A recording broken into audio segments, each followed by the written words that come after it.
Ipakita mo kung sino ka. Ipakita mo kung sino ka. Sa our mansion house. Lahat tayo ay may galing, lahat tayo ay mayroong husay. Ikaw din ang magpapatunay, walang hindi kakayahan. Isang maganda at mapagpalang araw sa ating lahat. So ngayon, nandito na naman tayo sa Our Mansion House! So ngayon, nandito na naman tayo sa Our Mansion House, kung saan meron tayong gaganaping challenge na tatawagin natin Sagot Mo, Tanong Mo. Pero nakikita nyo naman ngayon na 6 lang ang dito. So ngayon yung dalawa namin kasama nawawala. Tapos yung dalawa nalilig na. Pero bago ko ipaliwanag sa inyo kung ano ating gagawin sa challenge na ito, di ba may napag-usapan tayo na ipaprank natin si JC? Yes! Di ba? So, si JC, siya yung parang last na siya yung sasagot dito. Siya yung bubulot na last. Di ba dalawa sila ni Jessica pinatawag ni Madam R kasi sila yung pinakamaraming na-endorse na kakaya ko. So, ngayon, mahuhuli silang pumunta dito. So, si JC ang last na bubulot dito para sagutin yung tanong. Tapos, ang gagawin ko lamang ay parang mag-a-attitude ako na parang hindi maayos yung pagsagot ni JC sa mga tanong na nandito na bubulot niya. Tapos, ang gagawin nyo lang ay parang mag-react lang kayo na parang hindi din okay, parang pinigyan niyo ako sa akin. Awat-awat lang. Oo, awat-awat lang kayo. Magandang araw, ako si Clyde Lawrence Magpantay. At dahil sa Bagyong Christine ay natambakan ako na gawain sa aking paaralan. Natutunan ko na pakalmahin ang aking sarili at nalagpasan ko ang pagsubok na ito sa pamamagitan ng isa-isa kong ginawa ang aking aktibidad sa paaralan at nag-intay sa anunsyo ng paaralan. Ako si Charles Andre Medrano. Madam R, sa kagupit ng Bagyong Christine. Hindi ko inasahan na ganun kalakas ito. Dahil nung umaga kasi ng araw na yon, maliwalas at payapa ang panahon. Dahil malayo ko sa aking pamilya, hindi ko maiwasang mag-alala. Ano ba yan, Madam R, wala mo dito. Sa kabila ng aming takot, na nadatili kaming magkakasala. Ilang araw na walang kuryente at signal, yun ang sumubok sa amin. Tiyaga at diskarte. Sa kabila ng lahat ng ito, natutunan kong maging matatag at positibo. So ako muna una magsisimula ha. Noong nagdaang Bagyong Christine, natambakan ka ng mga gawain sa paaralan. Ano ang pinakamahalagang bagay na natutunan mo at paano mo nalampasan ang pagsubok na ito? Alam naman natin na talagang matindi ang nangyari sa atin ng Bagyong Christine. Pero ang isang bagay na natutunan ko, siguro yung nagkaroon ako ng time management sa sarili ko. Like parang alam ko kung paano i-handle yung oras ko para gawin yung bagay na gagawin ko. Kasi diba alam naman natin na malalagpasan natin ang isang bagay o isang pagsubok. Lalo na yung naging karanasan natin na nagkaroon nga tayo ng maraming gawain sa paaralan na nagtambakan. So kailangan iset mo yung sarili mo, kailangan matapos po ang araw na to na may nagawa ka. Kailangan nagawa mo yung gawain na to ngayong araw na may natapos ka. So yun yung naging natutunan ko at naging pagsubok na nalagpasan ko noong Bagyong Christine. Ako naman ang next. Parehas tayo CJ ng tanong. Ako super thankful ako dahil safe ako and ang family ko. Pero kahit ganun is, hindi ako nakapag-focus sa mga schoolworks and activities dahil yung anxiety and trauma nandun pa din talaga, di ba? Tapos, syempre sobrang lala nung Bagyong Christine. Kahit nakaalis na siya, yung pinsala at sakit is nandoon pa din, naiwan pa sa mga tao. Sino naman ang tanong?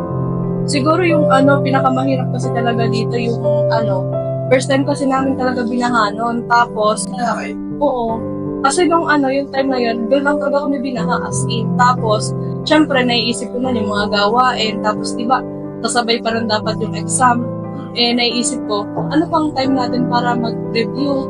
Anong time pa natin para gawin yung mga gawain na yun? Syempre, para malagpasan yun, nagkameron ako ng mga schedule and syempre, tinignan ko kung kailan ba siya natin pwedeng gawin. Para malagpasan yun, naisip ko na siguro sa mga susunod, kailangan mag-ready ng mga power bank and syempre pag nalaman may bagyo, i-ready na yung mga kailangan natin gawin. Wala parehas lang din yung tanong.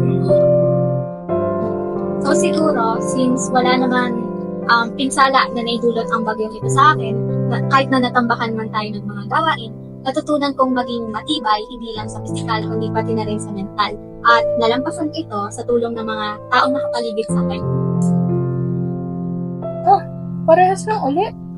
Yung sa akin naman, yung napagdaanan namin ng Bagyong Christine, actually, binabaha talaga kami. Pero iba talaga yung ngayon, sobrang taas. Inabot yung hanggang dito sa labas ng bahay namin. Oo. Sabi ng nanay ko, mas mahalaga naman ang buhay kaysa sa mga material na bagay. After that, mas pinili ko talagang i-priority yung mga mahalagang aspeto sa buhay ko kaysa dun sa mga material na bagay. Wala. So, yung question lang. So, ayun, yung pinakamahalagang bagay na natunan ko is na magkaroon ng plano kung alin yung mas uunahin gawin kaysa sa kung alin yung hindi naman masyadong kailangan. Natutunan ko kung maging matatag, salong maging matatag. Nalagpasan namin yon sa pamagitan ng pagsasama. Karoon ulit kami ng trust sa isa't isa and yun yung mas Sakto! Tapos na tayo sa lahat. So yan, Jessica at saka JC.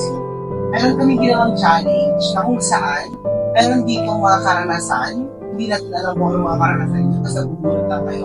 Tapos ginawa nila mag-share na experience mo. Tapos sasagutin nyo lang kung ano yung pinakamahalagang natutunan nyo at saka kung paano nyo lalagpasan yung pagsusunod. Okay na din na yun. Okay, sige. So sino muna? Jessica, ikaw naman. Noong nagdaang Bagyong Christine, tambakan ka ng mga gawain mo. Ang pinakapagdagang bagay na tutunan mo ang bago na ng kasal ng pagsusunod.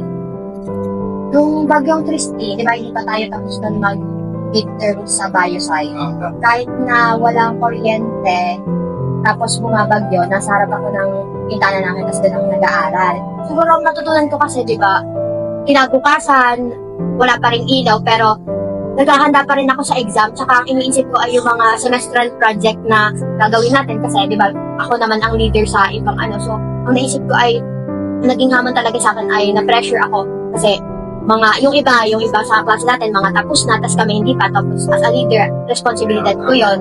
Tapos, ang natutunan ko ay, maging leader na responsable na alam ko na nasa mas magandang sitwasyon ako. So, yung mga bagay na pwede kong magawa para sa kanila, ginawa ko na. So, parang mas napa-deep nito yung empathy ko sa mga tao, sa mga kaklase. So next natin si JC. na! Yan na! Bunot na JC. Last but not the least.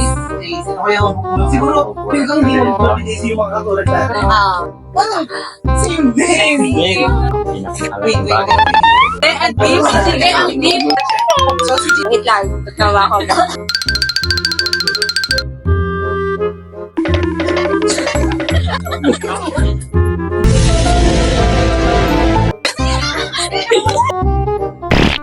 Pakan ka ng mga gawain sa paaralan. Ano ang pinakamahalagang bagay? Ikaw, upo kasi ako! Ay naman, ay hawit magsasalita. Baga. Iikot mo nga kasi. Noong nagdaan. Husky ako.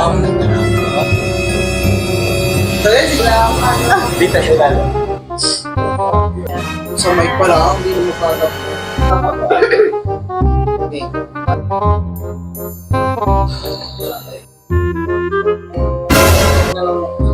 Bakit? Paano mo nalampasan ako? Noong Nakatanayin siya. Kasi alam mo na yung pagtaigipyat. Hindi, ito ang pinakasing kung kaya nagtatagal ka, tapos nangyayari, i-gis ko matagal na tumatagal kasi ito naman yung sinasabi. Hindi sabihin mo lang ayos, hindi yung... Hindi, ang sinasabi mo kasi, ang sinasabi mo kasi, kaya nag-pressure din ko siya. Yun nga, nalagpasan ko siya na Makalenda, kasi dapat dire-diretso yan, hindi yan. Ayun, mo ka malina. Ang gulo. Malina pa kasi. Ito kasi yung gawin mo, JC. Sa crowd.